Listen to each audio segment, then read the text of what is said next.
Daisy Brooks looking very fine this evening, don't you think? Just to kill, dear boy. And I wouldn't mind betting I could give you the name of her next victim. Look. You eat too many of those snails.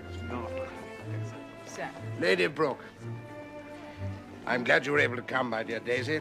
Looking very lovely tonight. Thank you, sir. But I must speak to you alone. Could we possibly... Yes, of course.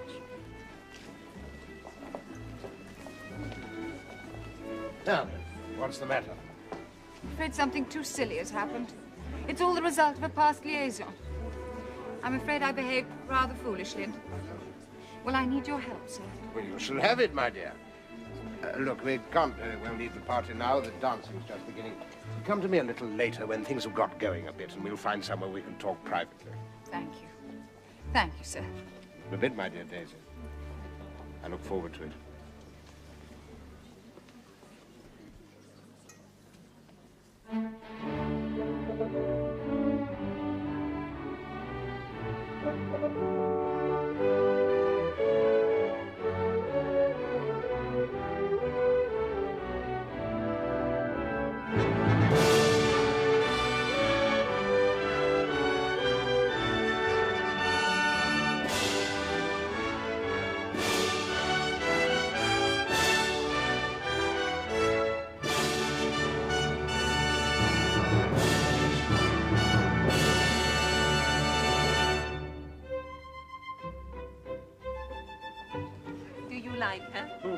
Lady Brooke.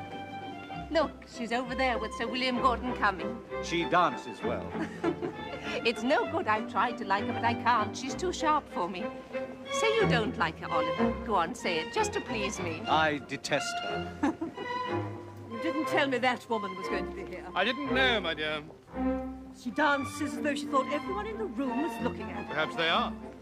That pompous ass, Gordon Cumming. What on earth is she doing with him? Well, she has to dance with somebody. I dare say she'd prefer the Prince of Wales, but he's rather given it up lately. I say, Christopher, what's the matter with Charlie Beresford and his wife? I've no idea, sir. She looked as though someone had trodden on her toe. One of the hazards of dancing, sir. So Lady Brooke's after the Prince of Wales, is she? So they say. I wish her joy of it. I'm sure she'd be grateful. Thank you, Oliver. Thank you, Ma.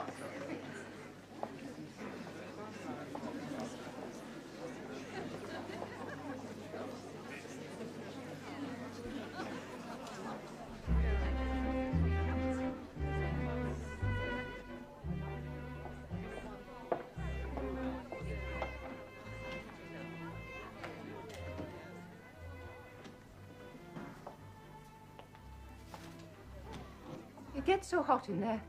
I felt stifled. Are you all right, Ma'am? Yes, perfectly. It's beginning again, isn't it? Only this time it's Lady Brooke. I'm quite sure that No, His Royal Oliver, Highness... don't say anything. I couldn't bear it if I felt you were lying to me. Never, Ma'am. Oh, my dear, I'm sorry. I'm in a silly mood this evening. Please forgive me. You have nothing to fear, Ma'am. I think you know that. Have I not? I sometimes wonder. No, you're right. Of course you're right. I've nothing to fear. He loves me best. I believe that. It's just that... Do you think she's pretty? Lady Brooke? Tolerably pretty, I'd say. She is, isn't she? They've always been pretty. Mrs. Langtry, that dreadful chamber pots woman. Am I pretty too, I wonder? Am I pretty, Oliver? I want the truth, mind. Am I as pretty as Lady Brooke? You're beautiful, Ma'am. It's far above prettiness. Oliver, do you think so? Do you really think so? I do. Thank you. Thank you, my dear. Let's go back to the party. What are they playing? Can you hear? Sounds like a polka, Ma'am. A polka? Good. Suddenly I feel like a polka. Come.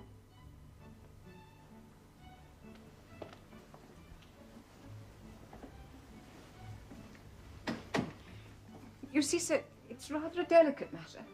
I hardly know where to begin. Well, my dear Daisy, anything you say will be treated with the strictest confidence. And, of course, if there's anything I can do to help, you have only to ask. Thank you, sir. You are kind. I'm afraid so much of what has happened is my own fault. I should never have written the letter. The letter? Oh, dear. This is all very distressing. Oh, please. Thank you.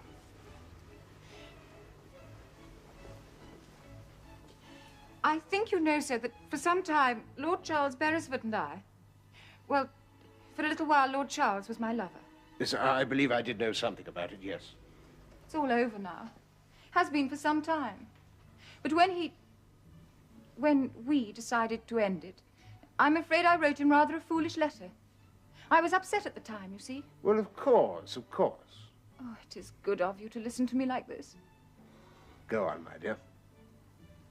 Well, somehow his wife found the letter, I don't know how, and she's given it to her solicitor who is to keep it for her. Oh, I'm so afraid she will use it against me. I don't know what to do. I see. Well, I begin to understand why Lord Charles and his wife seemed a little out of sorts earlier this evening. It's the first time I've seen either of them since... Well, since... Yes. Who is her solicitor? Oh, I think it's George Lewis. Oh, sir, if there's anything you could do. You see, if I could get the letter back, I could destroy it, then no one would ever know. I wondered whether to approach Mr. Lewis myself. But I'm afraid I'm not very good at knowing what to do. Well, don't distress yourself, my dear. These things happen from time to time. Would you like me to talk to Lewis? See if I can get hold of the letter for you. Oh, sir, would you? I hardly like to ask, but if you felt you could, I'm sure that would be the best thing. Well, I'll certainly do what I can.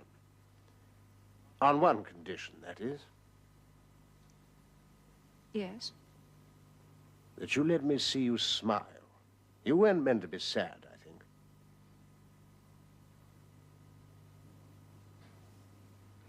Oh, you are kind, sir. I hardly know how to thank you.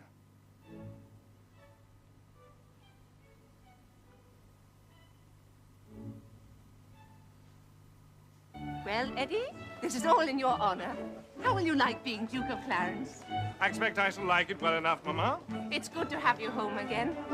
I miss you so much when you go away, you and Georgie. Of course, the girls are a great comfort to me. Now that Louise is married, she spends most of her time in Scotland. It'll be your turn next. My turn to what, Mamma? To get married, you silly boy.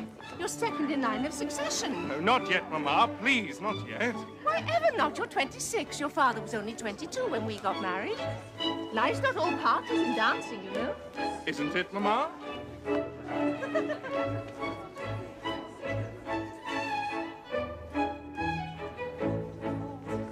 Lady Brooke has told me of the existence of a certain letter which she wrote to Lord Charles Beresford, and which is now, I understand, in your keeping. Well, that is so, sir. I should like to see it, if I may.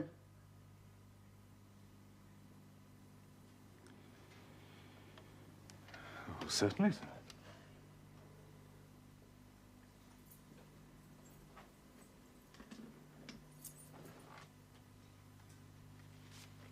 Thank you.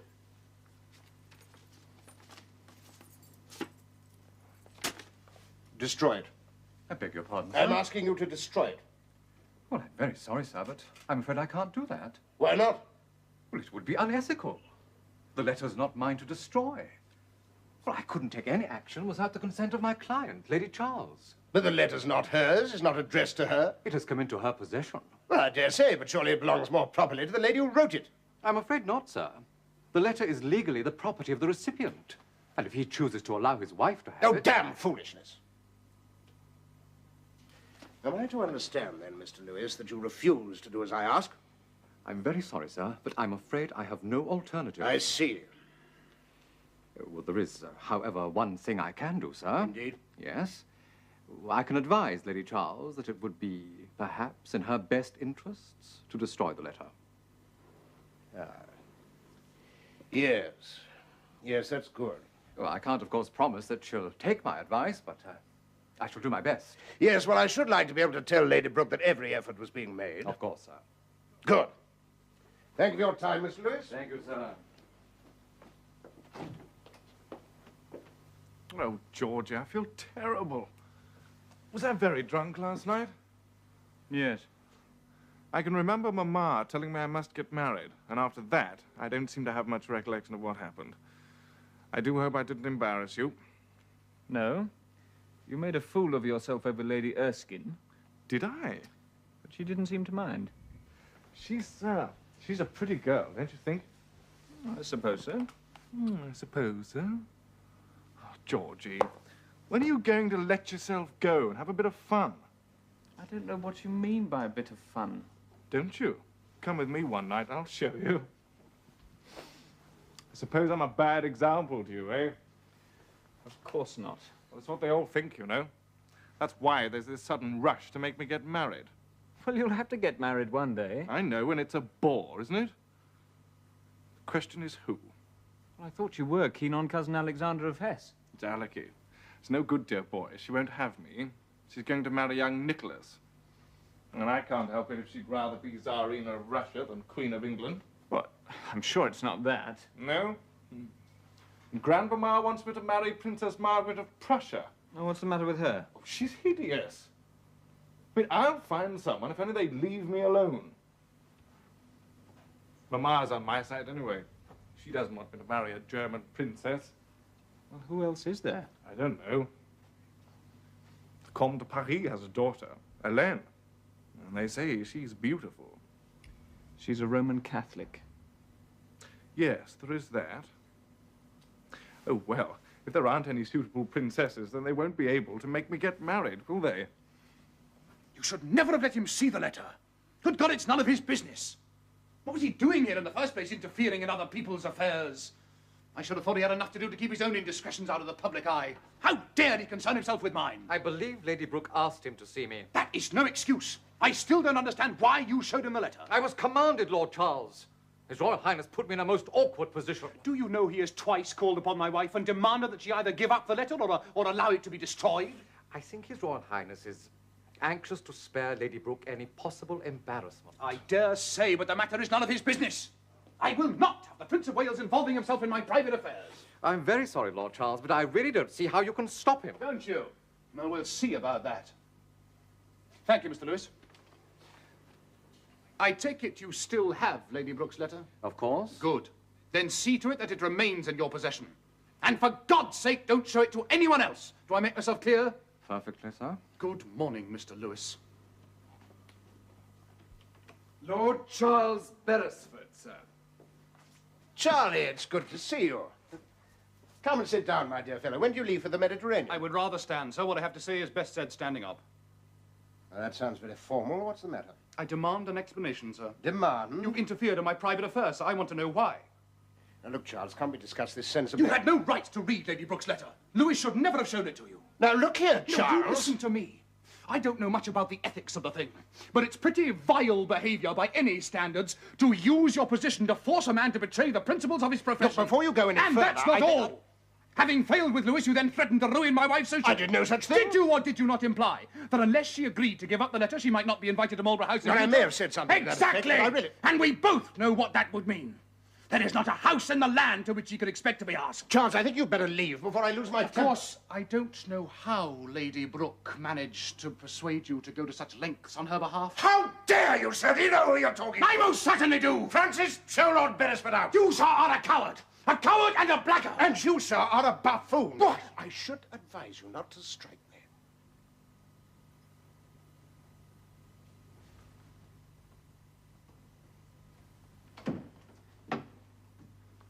Well, well, well.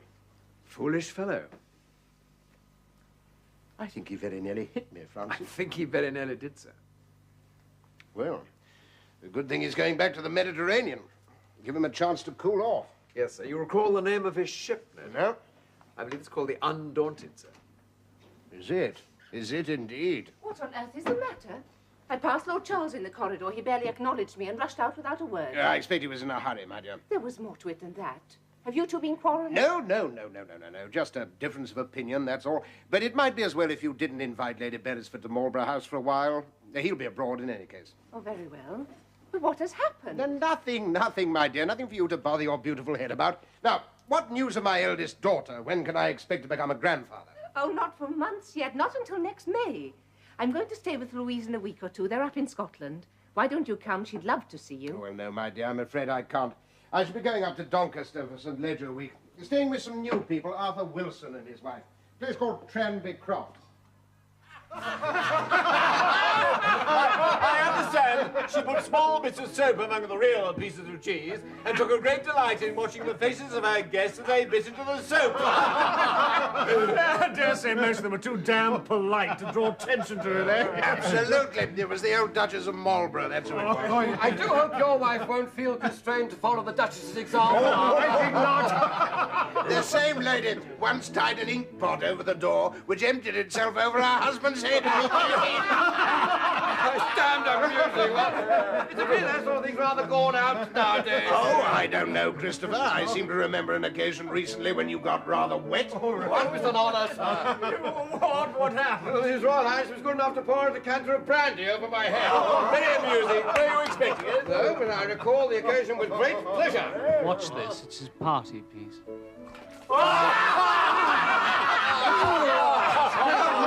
I suppose it might have been funny once. I doubt it. Well, shall we join the ladies? Yes, sir, certainly, sir. My wife and I are most honoured by your presence here at Trenbury Cottage. Not a bit delighted, my dear fellow. I'm only sorry that Lady Brooke was unable to join our party. We did ask her most particularly. Damn nuisance. Her uncle died. She had to go to Scotland. Oh, my uncle.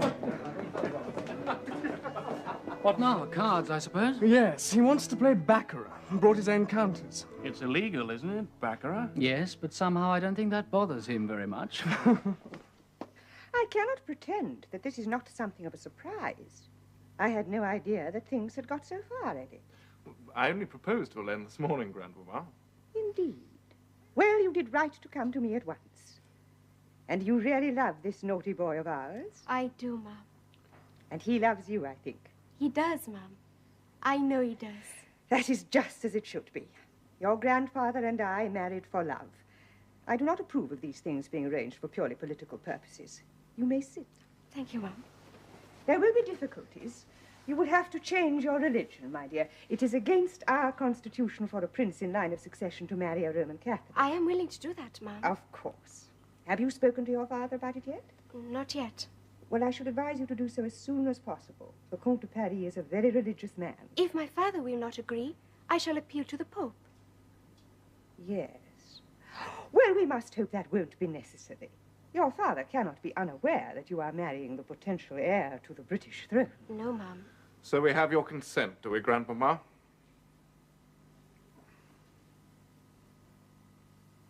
Yes, Eddie. You have my consent. My consent and my blessing.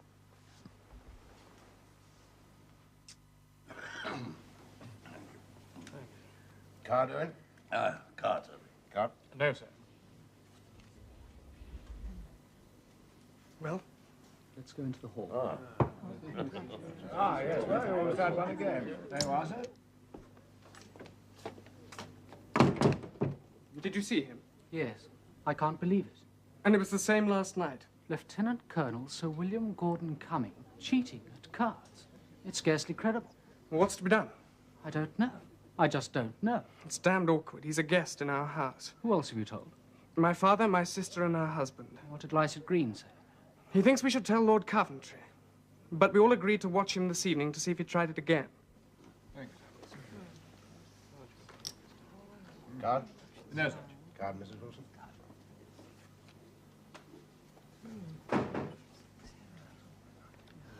Ah. That's I'd like come to again. Thank you.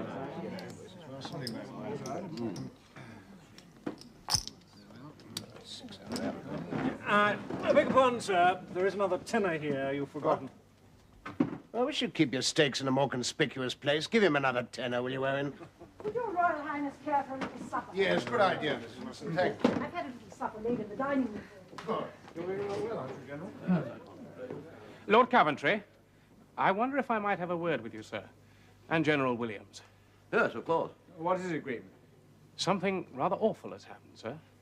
My wife, Captain Levitt, Arthur here, and myself have all separately witnessed a member of our party cheating. Good God. Who is it? Lieutenant Colonel Sir William Gordon Cumming, sir. Gordon Cumming? Are you certain? Absolutely, sir. I first noticed it last night, sir. He had bet a £5 counter and was sitting with his hands clasped over it like this. I saw him lean over to see what card Lord Edward Somerset had, And when I did the same, I noticed something red in the palm of his hand. Lord Edward had a natural, and immediately Sir William saw this, he opened his hands and let 3 more £5 counters drop onto the table. I saw him do the same thing tonight, sir. It's unbelievable.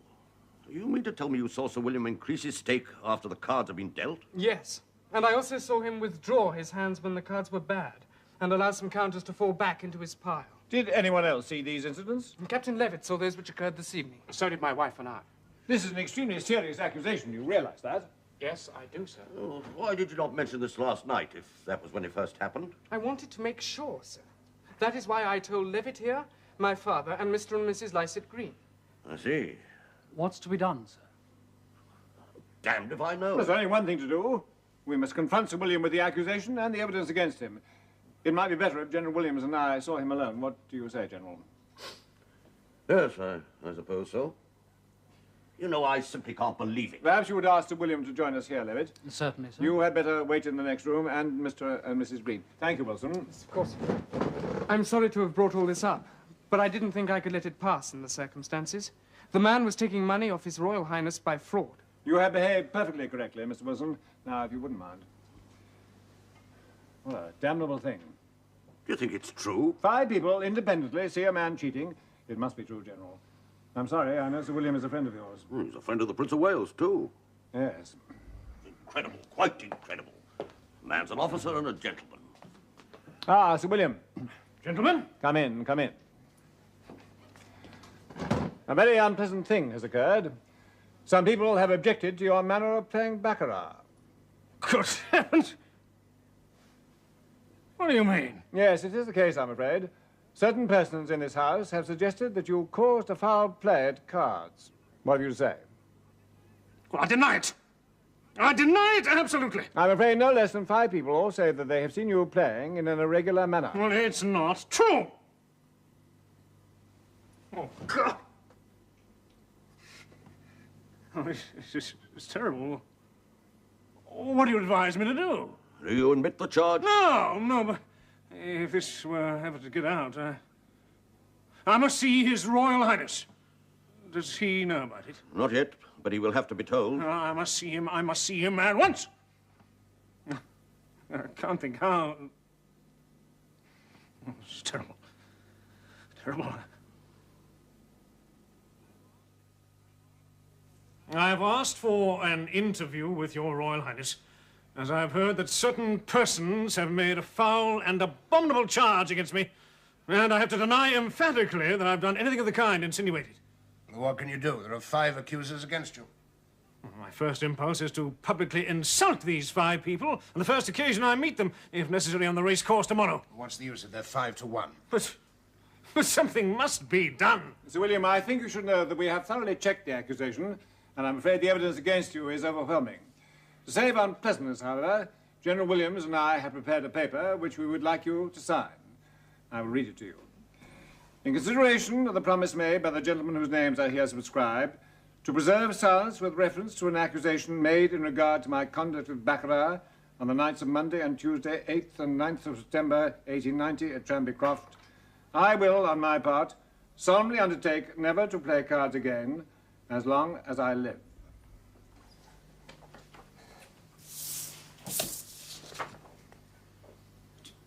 But this would be tantamount to an admission of guilt. It's the only way to avoid a scandal, my dear fellow.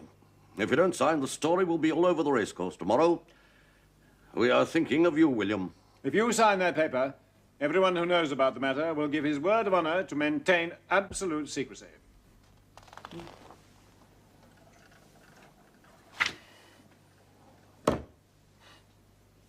I have no alternative, I see.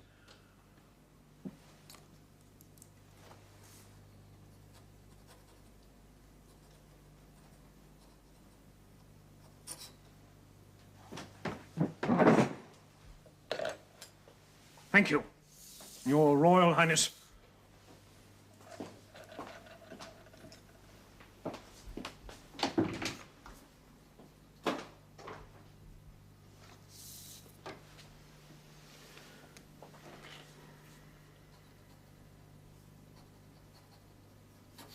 Better ask the others to come in.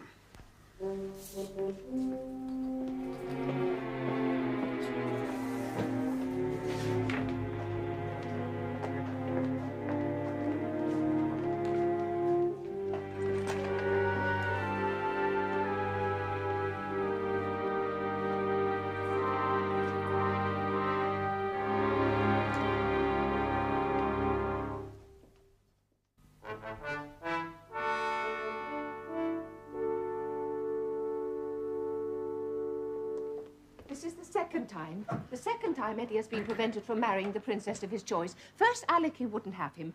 Now they tell us it is constitutionally impossible for him to marry Helene. It's too unfair, it really is. The poor boy is heartbroken. I don't think the poor boy's quite as heartbroken as you make out, my dear. What do you mean? But he seems perfectly heart-whole to me. What about this Lady Erskine he's taking round at the moment? Oh, that's nothing.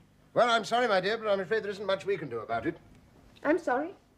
Well, if neither her father nor the Pope will allow her to change her religion, then as far as Princess Helene is concerned, that, I'm afraid, is that. Come in, Francis.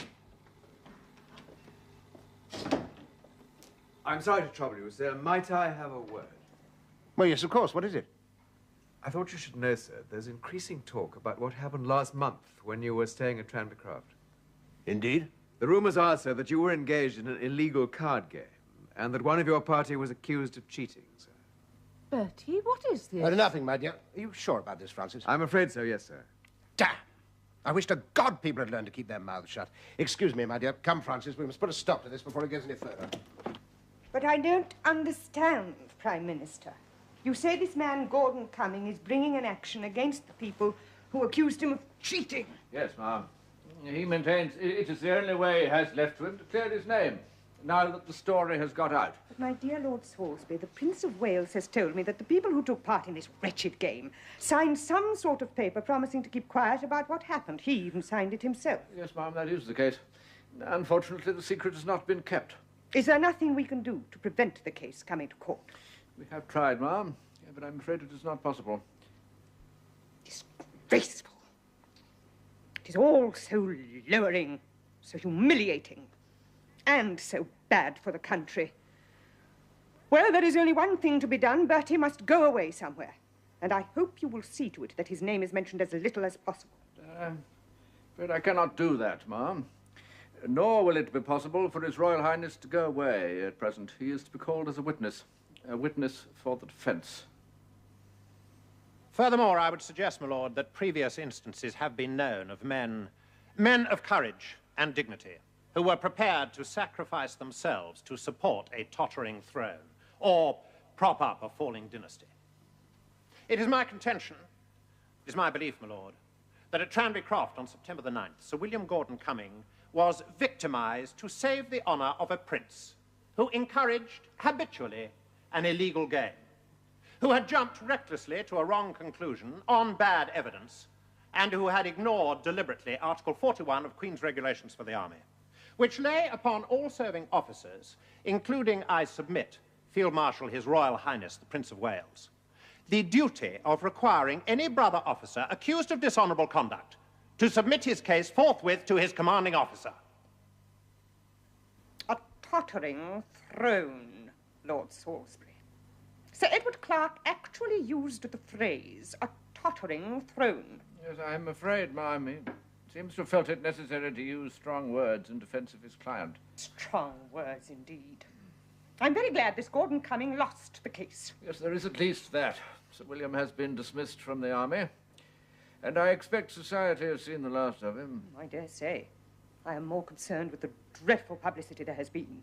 You have seen the Times, I suppose. I have, ma'am. Listen to this.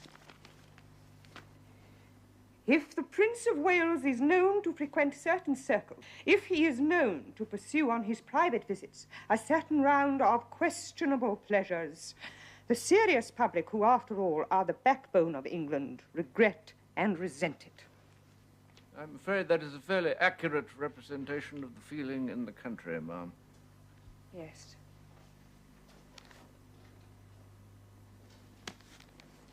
Well, I have asked the Prince to write a letter for publication to the Archbishop of Canterbury condemning gambling.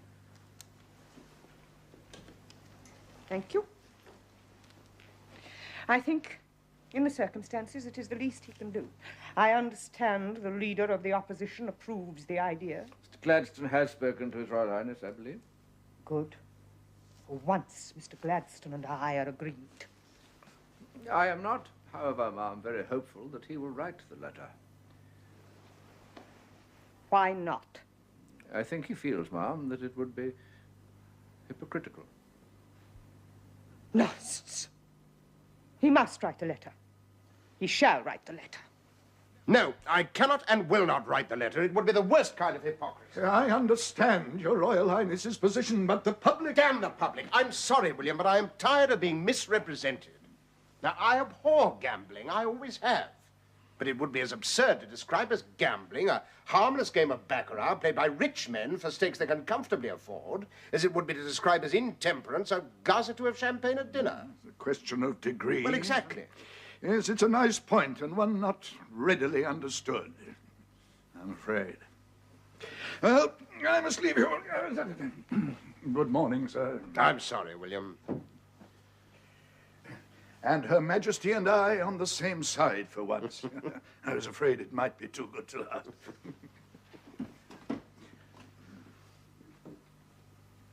A great man, Francis. A very great man. Yes, sir. I'll see Lord Rosebery now. Oh, Archie, come in.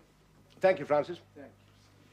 Well, I hope whatever you have to tell me is good news. I've had more than enough of the other kind. No, I'm afraid not, sir. Oh. Well? Well, the Prime Minister has received an extraordinary, and I'm bound to say somewhat hysterical letter from Lady Beresford. She and her husband are threatening to make public their quarrel with your Royal Highness over the Lady Brooke letter. Oh, good Lord. Why? I thought that matter was forgotten about. It appears not. I believe Lady Beresford has been much distressed by her exclusion from court. Charles is still with his ship, isn't he? Well, Lord Charles Beresford has asked for home leave, sir. Oh, this is too much. What do they want me to do? I understand they're demanding an apology and an undertaking that you will receive, Lady Beresford. It is out of the question. How dare they attempt to blackmail me in this way? It's outrageous. It is, sir, but Lord Charles feels that as they're already social outcasts, they have nothing to lose. He says he'll make public various matters concerning your Royal Highness and Lady Brooke. What? Yes, sir, I'm afraid it's as bad as that.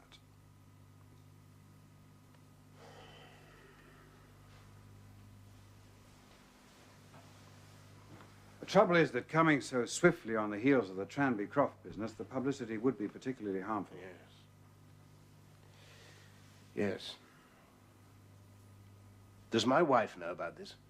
I'm afraid she insisted, sir. I was with her while you were talking to Mr. Gladstone. Thank you, Archie.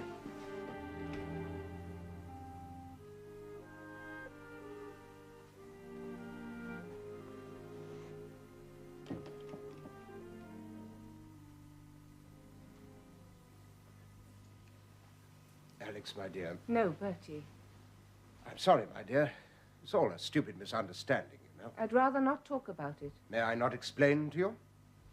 Lady Brooke. Will you explain Lady Brooke to me, Bertie? The whole episode is in the past, my dear.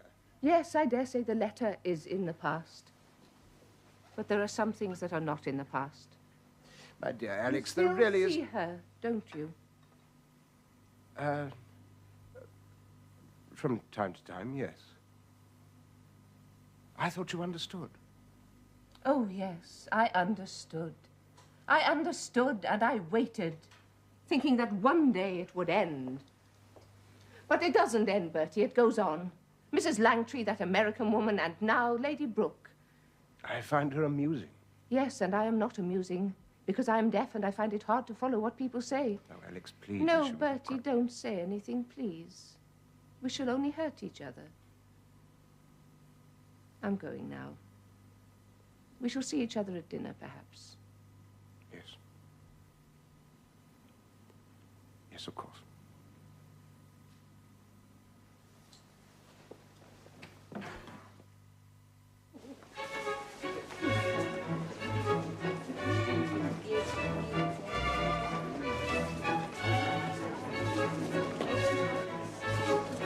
Well, my dear?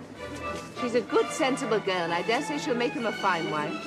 German princess, though. She's as English as we are. Eddie must marry and settle down. There have been far too many young women. She's a pretty creature, isn't she? Who, dear boy? Princess May of Tech. I should have thought homely was a more accurate description. And the prince seemed rather taken with her. I find that rather surprising. Like his father, he always had an eye for beautiful women. By the by, Daisy Brooke not with us this weekend? No, I don't think she's often asked to Sandringham. What about that trouble with Charlie Beresford and his wife? Oh, still not settled, I'm afraid. Salisbury's doing his best, but I think the old boy's a bit out of his depth. Might I have a word, sir? Yes, of course, Prime Minister. Shall we go outside? Excuse me, my dear. Eddie. May I have the pleasure, ma'am? Thank you, Oliver.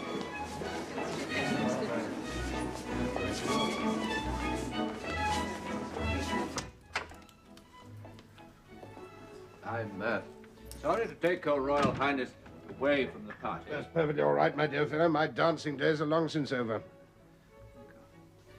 I've had another meeting with Lord Charles and Lady Beresford. Windbag and ragbag. I beg your pardon, sir? Lord Charles and Lady B, that's what they're called. Well? I'm afraid they're still determined to publish. Now, I can't think what's got into Charlie. He and I were close friends, you know. Yes.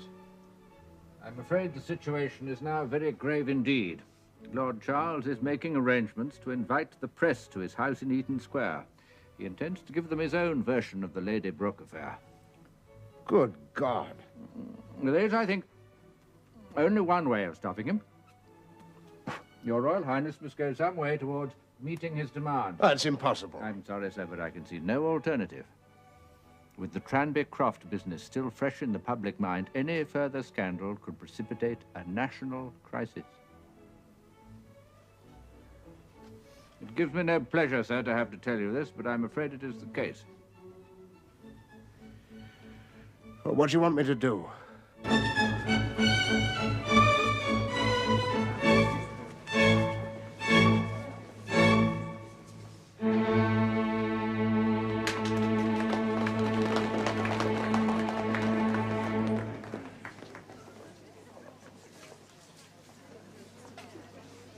What's the matter with our young prince? Doesn't look too well, does he? Eddie, darling, are you feeling unwell? No, Mamma, I'm perfectly all right. Don't fuss. You look dreadful. He doesn't look at all well, does he, May? Why don't you go and lie down, Eddie?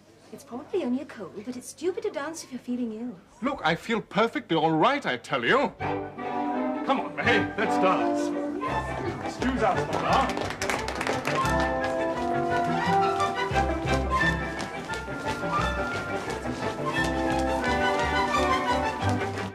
I appeal to you, Lord Charles, as a gentleman and a man of honor. No good can come of what you're proposing to do. No good to His Royal Highness, to the country, and indeed, least of all, to you and your wife. My wife and I are planning to live abroad in future. I was thinking more of your good name and your career in the Navy. I'm prepared to make that sacrifice. I dare say. But let's be reasonable, shall we? I will arrange for a formal exchange of letters between you and the Prince of Wales. And the exclusion from court of Lady Brooke. And the exclusion from court of Lady Brooke. I want an apology, you understand? A formal apology. I shall write it myself. His Royal Highness has already agreed to sign. Will that satisfy you? Thank you, Prime Minister. In that case, I shall not be meeting the gentlemen of the press tomorrow morning. When may I expect to hear from His Royal Highness? Good God, man, give me a little time. In a day or two, I expect. That will do very nicely. Good morning, gentlemen. Good morning, Lord Charles. Thank heaven that's over. Squalid business. A lot of fuss about nothing, to my way of thinking. A woman's vanity, Prime Minister.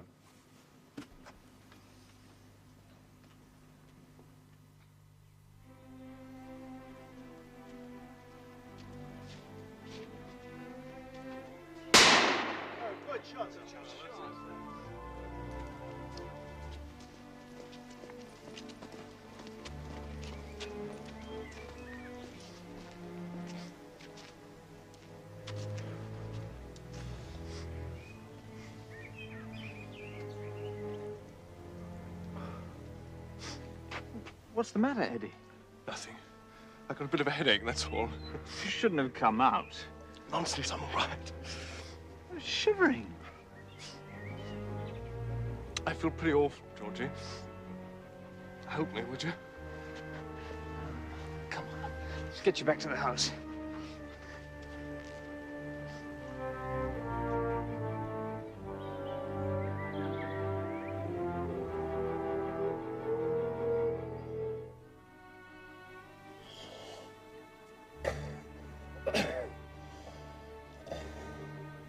I think he's breathing a little more easily now.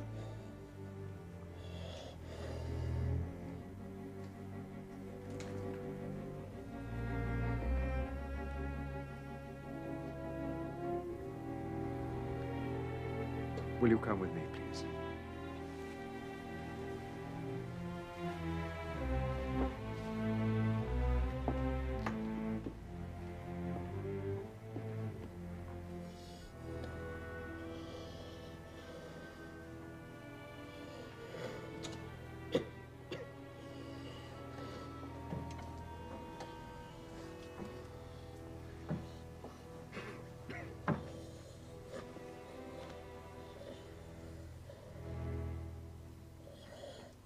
Something too awful has happened.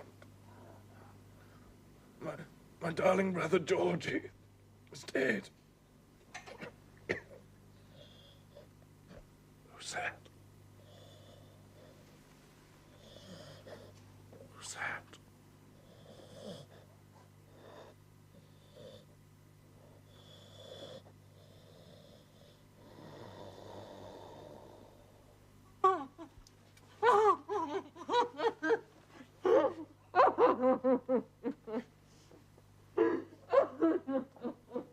And as one of women have but short time to live in this world of misery. Cometh up and is cut down like a flower. He fleeth as dry as shadow and continually on stay in the midst of death. In the midst of life. Well, Bertie, these last 2 years have not been kind. I expect you're glad they're over. Yes, Mamma. I don't know how much you were to blame for the Tranby Croft affair. Although, of course, you should not have signed that paper. No, Mamma. And then that nonsense over Lady Brooke's letter. Oh, I sometimes think you are not as careful as you might be in your choice of friends. However, it's all in the past, and we won't speak of it anymore. Now, how is Alex and dear George?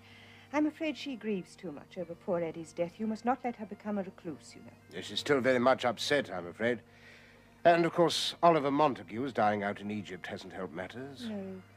Oh, that was sad. He was a good man. However, we must all learn to accept the inevitable. It is hard sometimes. I know. Very hard. But if it is God's will. Yes, Mamma.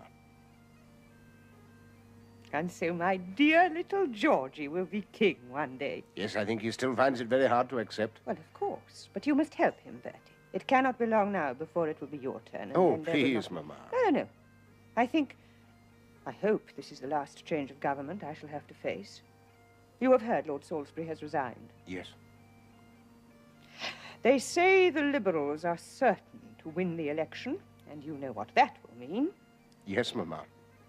I will not send for him, Bertie. I won't send for him. Mr. Gladstone's been a great Prime Minister, Mamma. He's a wicked old man. And for the 4th time. No, Bertie. It is too much to ask.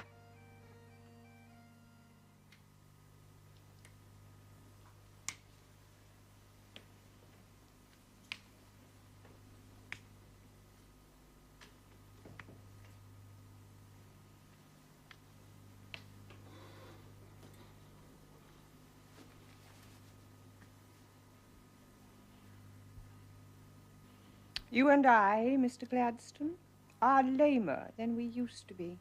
Congratulations, my dear William. I'm delighted for you. Thank you, sir. Please. I hadn't expected to be called again, but there are still 1 or 2 things I want to do before I go. For you, there'll always be 1 or 2 things. Perhaps. And now, sir, this commission on the aged poor. You will, sir, won't you? Yes, of course. I shall be glad to. Good, good. And I'm most grateful to you, Prime Minister. Oh. I like to feel useful. Don't get much opportunity, of course, but, well, there, we've been through all that before, haven't we? Yes, we have. And I should like to say that I consider the misuse of your Royal Highness's talents as one of the great tragedies of our time. If the Queen could be persuaded to abdicate in your favor, it would be for the good of the country. I mean, no disrespect to Her Majesty. No, of course I understand. No, my time will come. We must just be patient, that's all. I wonder if I shall see it. Well. Yeah. Oh, there is one other thing, sir. Yes? Having a little difficulty persuading Rosebery to take the Foreign Office. His wife died recently, you know. I wonder if a word from you, sir. Yes, certainly. Shall we go down? Yeah. Oh. Now, you know, William, for the first time, I begin to understand how grief can isolate a man.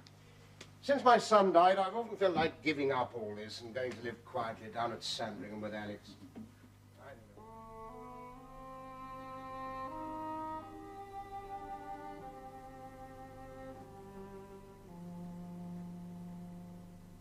know. It's an odd thing, sir. At first, as you know, I didn't want it. But you persuaded me, and now, well, I think work has been my salvation. I think the Prime Minister felt he needed you, Archie. Oh, he put you up to it, did he, the old devil? Well, yes, he did, as a matter of fact. But I expect I should have tried to talk you around in any case. The Foreign Office is the most important of all the ministries. It's essential to have a good man there. Thank you, Your Royal Highness. Come in, Francis. Excuse me, sir. Lord Rosebery asked me to bring this to him. Thank you, Knowles. If you would like to open it, sir.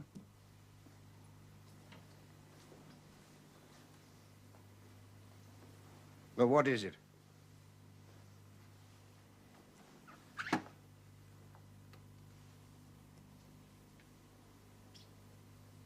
It was made for your father, sir. It's the key to the Foreign Office dispatch boxes.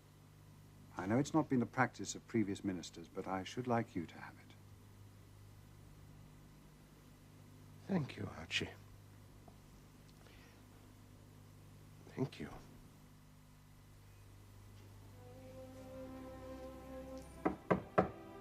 Come in. Ah, Lord Rosebery. Forgive me for intruding, ma'am, but I wanted to say goodbye to you before returning to London.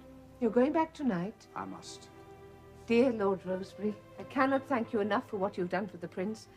I think you know foreign affairs has always been his passion. Well, His Royal Highness has a great contribution to make. And yet until now he has not even been allowed to see dispatches. And I'm pleased to be able to put that right. Thank you. This was Eddie's room. Yes, ma'am. I feel very close to him when I'm here. Can you understand that? I can. Of course, we are fellow sufferers. Your wife. You must miss her terribly. I do, ma'am, but... Well, may I say something? Please? When she died, my first instinct was to hide, to shut myself away, to be alone with my grief. Oh, yes, I can understand that so well. It was for that reason that I refused the Foreign Office when Gladstone first offered it to me. I know, I know. I think now that I was wrong. Wrong? Yes, ma'am. Oh, forgive me. I make no comparison of what we have both suffered. But I came to feel that perhaps my duty to the living was more important than my need to mourn the dead.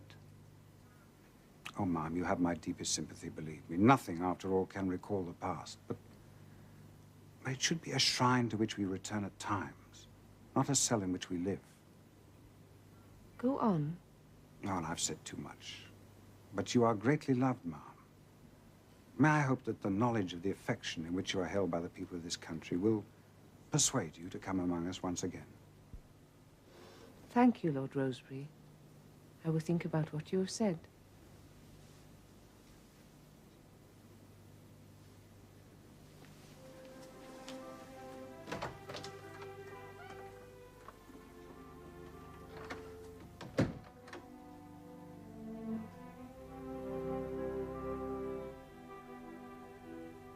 I think, Francis, you'd better cancel my arrangements to go to the south of France. Yes, sir. It looks as though this commission on the aged poor will be sitting, and I don't want to miss any of the meetings. Very well, sir. Ah, Alex, my dear. Thank you, Francis. I think that's all for the present. Thank you, sir. I'm sorry, were you busy? No, no, my darling. You've changed. Yes. It's almost a year now. That's long enough, I think. I'm glad. I had such a lovely talk with Lord Rosebery before he went. What a good man he is. Yes. Where are Georgie and the girls? They went out for a walk before dinner. It's a beautiful evening. I'm glad that May has stayed here with us. She's almost like one of the family now. Yes. Alex, my darling, do you know what they're saying in the country?